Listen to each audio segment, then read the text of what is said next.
Hello, everyone, and welcome back. I'm your host, Veteran Mountain Man, and it is a very rainy Saturday here in Tennessee. But besides that, I wanted to actually discuss this concept that AOC, Alexandria Ocasio-Cortez, or the occasional cortex of thinking, has opened the Overton window with the idea of progressivism and socialism and so on.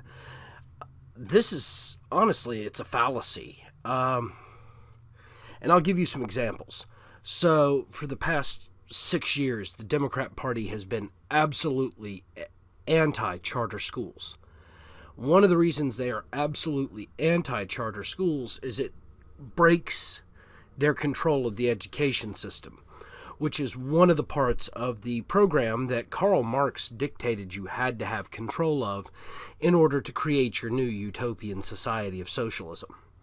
Now, another thing, these green deals, these renewable energies, these push back to the soil resolutions, and the attacks on industry are all part of the requirement of socialism to bring production back to the lowest level of artisan production and farming.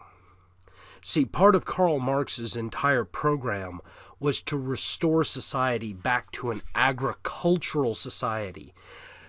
It's called progressivism, but realistically it's a regression in history.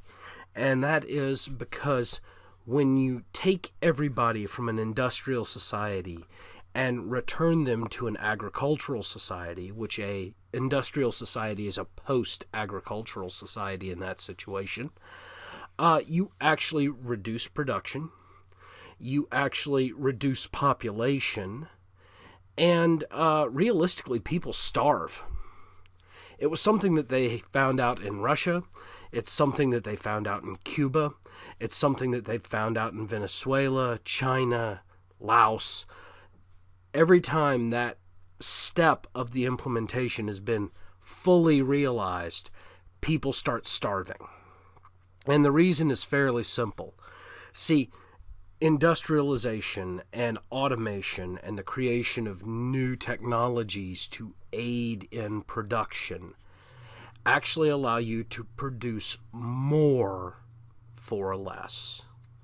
And that means that people can afford more. Okay?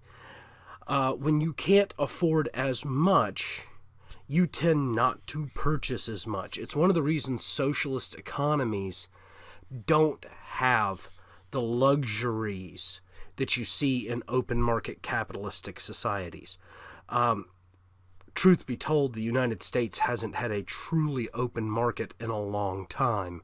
A lot of that was changed with the concepts of the imposition of the progressive income tax to force prohibition, the New Deal, which created massive government welfare, the welfare reforms of the 1960s. All of these things created a less free market. And realistically, this agenda has been going on for a long time. The big difference now and then is she's actually being honest about it. And that I'll applaud her for. She's not trying to hide the fact that she wants to fundamentally transform the American society from a modern industrial society to a pre-modern agricultural society. And that's what her Green New Deal would do. It would reduce innovation, it would destroy capital investment, and it would effectively take the country back more than 100 years. Now, this seems to be the same kind of things that the progressives are constantly accusing individuals like myself of, which is that we want to be in the past. We're stuck in the past. We can't come forward into the future. Truth be told, I like private investment and private R&D and private development in the market because it creates new things. It allows me to have new innovations. It inspires new research. That is what actually creates movement in society. It's not the government. The government actually inspires stasis and or regression, or it can stand out of the way. But it doesn't actually create progress. The only thing that creates progress in any form is staying out of the way. By staying out of the way, you allow thinkers to think, you allow inventors to invent, you allow writers to write, you allow artists to perform and paint and sculpt. That was one of the great things about the Enlightenment and the Renaissance, was that the church stepped back. People were allowed to make new decisions and new choices, and it inspired a revival in philosophy, in business, in art. So, let's go over this one last time.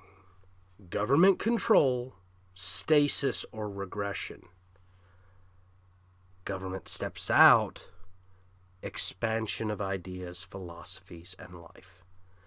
Because the government can't do anything without suppressing the individual. Everything the government gets comes from taxes. That's money that has been handed over at force by somebody who was creating something.